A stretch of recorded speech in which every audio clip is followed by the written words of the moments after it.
पारस परस कुधाति सुहाई सठ सुधरें सतसंगत पाई। ओम साई राम मित्रों, आज का ब्लॉग आप सभी हमारे साईं परिवार के लिए विशेष लाभकारी और कल्याणकारी है, क्योंकि आज के ब्लॉग में अपने साईं परिवार के लिए बहुत ही विशेष जानकारी से परिपूर्ण ब्लॉग लेकर के आए हैं। साईं बाबा की पूजा का क्या रहस्य होता है। आज इस कलयुग में बाबा की पूजा जब आप करते हैं तो किस प्रकार का अनुभूति आपको प्राप्त होता है। बाबा की पूजा से आपकी मनोरथ सिद्ध कैसे होती है। बाबा किस प्रकार से अपनी ऊर्जा से आपको अपनी तरफ आकर्षित करते हैं और आपके जीवन को सद्मार्ग पर लगाते हैं। इन गुप्त रहस्यों को अगर आप जान गए तो सकल मनोरथ आपकी सिद्ध हो जाती है और बाबा की ऊर्जा का, बाबा की कृपा का बरसात आपके घर परिवार पर होता है। तो सबसे पहले तो आपको यह जान लेना है कि इस कलयुग में बाबा की ऊर्जा को हम महसूस कैसे करेंगे, कैसे उनकी पूजा को हम समझ पाएंगे। देखिए, कलयुग में बाबा ने स्वयं कई बार ऐसी चीज़ें कही हैं साईं सच्चित में, जिसका हेमाड पंत जी ने मेंशन भी किया है, वर्णन भी किया है 287 नंबर पेज पे, जो मैं आज बताने जा रहा हूँ कि बाबा की पूजा का आपको अनुभव कैसे होता है और क्या बाबा ने कहा है। बाबा ने स्वयं कहा है, इसमें लिखा है, विदित होता है जब भक्त अनन्य भाव से सद्गुरु के शरण में आता है तभी वह उसको अनुभव होने लगता है कि उसके सब धार्मिक कृत उत्तम प्रकार से चलते हैं और निर्विघ्न समाप्त होते हैं। ये बाबा की ऊर्जा है और इसमें डायरेक्ट लिखा है, एक बार मैं फिर पढ़ के बता दूं, जब भक्त अनन्य भाव से सद्गुरु की शरण में आता है तभी उसे अनुभव होने लगता है कि उसके सब धार्मिक कृत उत्तम प्रकार से चलते हैं और निर्विघ्न समाप्त होते हैं। यहाँ पर बाबा की पूजा का मैं रहस्य क्यों बताना चाहता हूँ कि जब आप सद्गुरु के चरण में, उनकी शरण में अपनी समस्त प्रकार की अहंकार को त्याग कर आते हैं। इसीलिए मैंने बोला कि सबसे बड़ी चीज पारस परस कुधाति सुहाई सठ सुधरे सतसंगत पाई। जिस प्रकार से पारस पत्थर को छुआ देने मात्र से लोहा स्वर्ण हो जाता है, सोना बन जाता है, उसी प्रकार से अच्छे सद्गुरु की संगत प्राप्त करके व्यक्ति भी अच्छा हो जाता है। तो यहाँ पर जब आप सद्गुरु के श्री चरण में जाते हैं तो वहाँ पर घमंड अहंकार त्याग कर सर्वस्व रूप से अपने आप को समर्पित करके वहाँ जाना होता है। और मैं आपको बता दूं, बाबा की पूजा में किसी भी भगवान की, सिद्ध पुरुष की पूजा, सिद्ध गुरु की पूजा, सिद्ध भगवान की पूजा जब आप करते हैं, जब उनकी ऊर्जा आपको किस रूप में फील होती है मैं आपको आज बता दूं। जब आप किसी मंदिर में जाते हैं जो प्राण प्रतिष्ठित बहुत ही भव्य मंदिर है, पुरातन देवता की मंदिर है, तो उसके पास जब आप जाते हैं कोई संकल्प विकल्प लेकर के कि आज भगवान के सानिध्य में मैं यह जाकर मांगूंगा, तो होता क्या है, वहाँ पर आप जो भी मांगने गए हैं सब भूल जाते हैं, क्योंकि मोह माया से आपको वह ऊर्जा विरक्त करने लगती है जो सात्विक ऊर्जा होती है। इसी प्रकार के हमारे सद्गुरु साईनाथ की ऊर्जा है। जब भी आप कभी भी अनुभव करिएगा मेरी बातों को कि शिरडी कभी आप जाते हैं, बाबा के सम्मुख जाते हैं, उनकी समाधि तक पहुंचते हैं, उनकी मूर्ति का दर्शन करते हैं, जो भी आपके अंदर मांगने की कामना होती है सब भूल जाते हैं। बाबा को सब पता है कि आप क्या मांग रहे हो, क्योंकि वो भुलवाते क्यों हैं। आप क्यों भूलते हैं अपनी सभी जो चीज़ मांगने गए संकल्प लेकर के, उसका कारण है बाबा कहते हैं तू मेरी तरफ सच्ची ऊर्जा से लग और मेरी कामना कर तो मैं सदैव तेरी उस समस्त मनोरथ को पूर्ण करूंगा।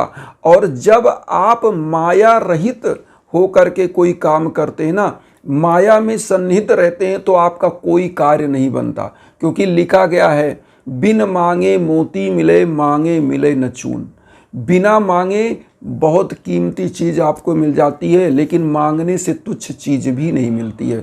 तो यहाँ पर सबसे बड़ी चीज़ क्या है कि मैं आपको जो बताना चाह रहा हूँ कि बाबा के सम्मुख आप जब जाते हैं तो उनकी ऊर्जा क्या करती है, उनकी ऊर्जा आपको उस मोह माया से विरक्त करती है। मोह माया से विरक्त क्यों करती है? क्योंकि वह चाहते हैं कि आप सच्चे सदमार्ग पर चले, हमारे सानिध्य में आप लगे और एक चीज आपको मैं बता दूं, आप पुरातन समय में और इस समय में आपने पढ़ा होगा, पुरातन ग्रंथों में पढ़ा होगा कि जो सच्चे ऋषि थे, महापुरुष थे, हमारे साईं भी जो थे, एकदम साधारण सा जीवन उन्होंने जिया। आज आप देखेंगे कि उनके लिए धन दौलत कूड़े के समान है आज भी। और जो आज भी ऐसे सच्चे गुरु हैं, ऐसे सच्चे संत हैं, उनके श्री चरणों में आप देखेंगे लोग लाखों अरबों दान करना चाहते हैं, उनके लिए यह सब कूड़ा है, क्योंकि उन्होंने किसको साध रखा है? उस परम पिता परमेश्वर की ऊर्जा को साध लिया है। तो यहाँ पर बाबा की पूजा का रहस्य जो मैं आपको बता रहा हूँ, बाबा स्वयं आपको मोह माया से विरक्त करके अपनी गुरु भक्ति में वह लगाते हैं कि गुरु की भक्ति आप करो और जो चीज़ देना है वह मुझे देना है। मैं आपको बताऊं, एक ऐसे ही बहुत ही अनन्य भक्त हैं साई के जो मेरे साथ जुड़े, उनसे मेरा डिबेट हो रहा था, बात चल रही थी, तो उन्होंने कहा मैं बाबा की जितनी पूजा कर रहा हूं लेकिन कष्ट में रह रहा हूं, बीमार रह रहा हूं। हमने कहा कभी आपने यह सोचा, कभी आपने यह बोला कि बाबा ने जो दिया है वह बाबा ने दिया है? तो उन्होंने कहा बिल्कुल उन्हीं ने दिया। तो हमने कहा अगर कष्ट भी दे रहे हैं तो वही दे रहे हैं और वही उस कष्ट को दूर करेंगे। तो आपको हमेशा सदैव उस चीज को ध्यान करना है और यह समस्त रूपों में, समस्त भूतों में जान लेना है कि हमारे साईं ही सब कुछ अच्छा करेंगे और साईं ही सब कुछ आपको देंगे। इसलिए ये ब्लेम नहीं करना चाहिए कि बाबा ने हमें यह चीज किया। बाबा ने अगर वह दुख दिया है तो उसके पीछे कुछ कारण है, प्रारब्ध में किया गया कुछ आपका पाप भी हो सकता है। तो हो सकता है बाबा थोड़ा सा, जो बड़ा सा कुछ होने वाला था वह छोटा सा करके बाबा आपके उस कष्ट को दूर कर रहे हूं। तो आप समझिए बाबा की हर चीज में रहस्य है। अब एक चीज और बताएं, बहुत सारे लोग ऐसे कहते हैं कि बाबा की पूजा कर रहा था गुरुदेव, आज हमारे सपने में जो है बाबा की मूर्ति दिखाई दी, बाबा का स्वप्न आया। ये क्या है? ये बाबा की वह सात्विक ऊर्जा है जो आपको अपनी भक्ति में लगाना चाहती है।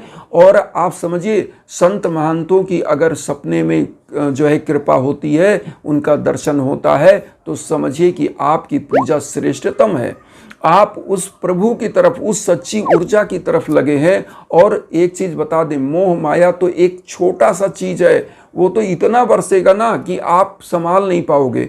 लेकिन सच्ची श्रद्धा और सबरी, बाबा का जो रत्न है ना, इसको आपको जानना है। बाबा की पूजा में कई रहस्य, जैसे एक लोग बता रहे थे कि मैं स्वयं भी इस चीज को देखा हूं मैं अपने यहाँ, कि बाबा की पूजा कर रहा था और जानते बहुत लोग तो इरिटेट होने लगते हैं। कोई जीव आ गया, बोलने लगा, भाई आपके दरवाजे पे कोई गाय आ रही, बोल रही है और आप पूजा में बैठे हैं, ध्यान मग्न हैं, तो इसका मतलब वह परमपिता परमेश्वर आ चुके हैं। और होता क्या है कि आप पूजा छोड़ के उठिए, उस गौ माता को पहले एक रोटी दीजिए, क्योंकि वह यह देख रही, आपकी परीक्षा ले रहे हैं भगवान। साईं बाबा का ऐसे बहुत सारे आप वर्णन पढ़ोगे, जैसे देव जी तो देव जी की माता जी जो है 40 नंबर चैप्टर में, जो आपका अध्याय 40 है साईं सचरित्र में, उसमें पढ़ेंगे तो देव जी की माता जो है उद्यापन के लिए, वह कभी व्रत रहती थी, तो उद्यापन के लिए उन्होंने बाबा को जो है बुलवाया था और बाबा अपना वेश बदलकर वहाँ आए।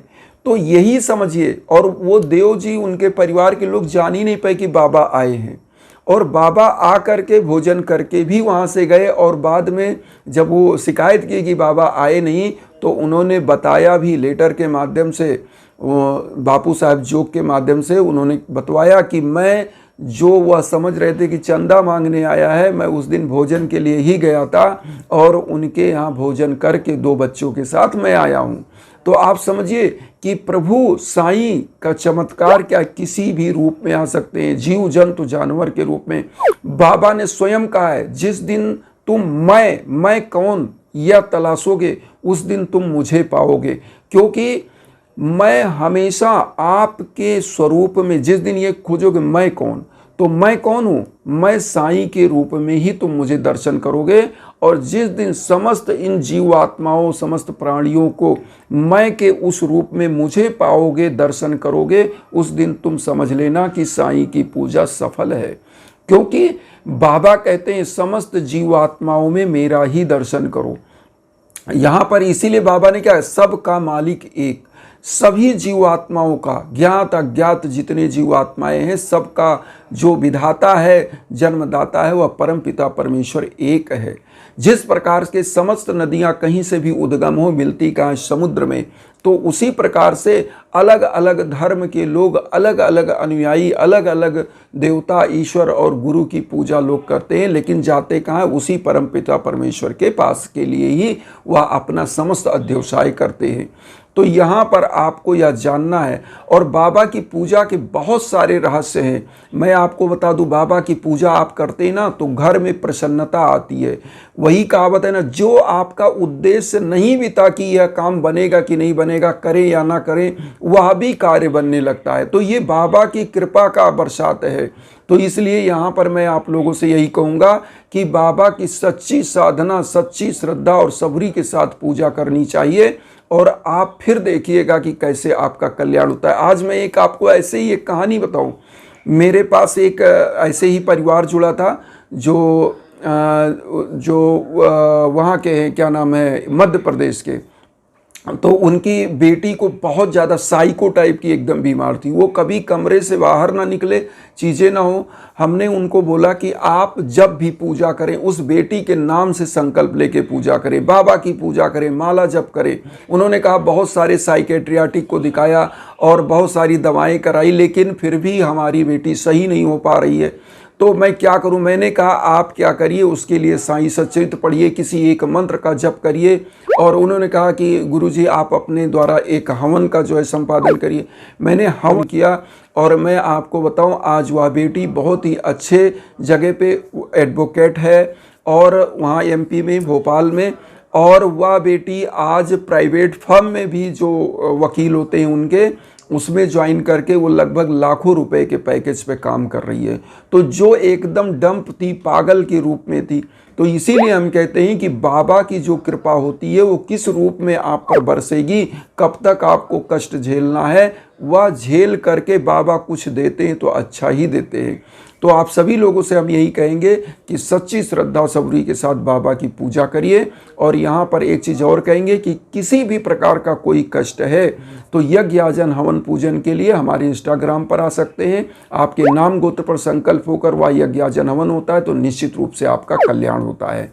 इसी प्रकार से मैं आपको इंस्टाग्राम का लिंक वीडियो के बीच बीच में देता हूं, उस पर आप आ सकते हैं, pathak.abhay015। उस पर मैसेज करिए, कॉल करिए। हमारे लायक जो संभव है हम निश्चित रूप से आपकी मदद करेंगे। कुछ जानना चाहते हैं पूजा पाठ के बारे में, वो भी हम बताएंगे, व्रत के बारे में या किसी बारे में जानना चाहते हैं तो निश्चित रूप से निसंकोच आप कॉल करिए, मैसेज करिए। इन्हीं भावनाओं के साथ वसुधैव कुटुंबकम की जो भावना हम लेकर चल रहे हैं, उसमें आप सभी लोग चैनल को सब्सक्राइब करके हमें भी आशीर्वाद दीजिए। उन साई परिवारों तक वीडियो को जरूर शेयर करिए जो किन्हीं कारणों तक कष्ट में, दुख में। इसी भावना के साथ ओम साई राम।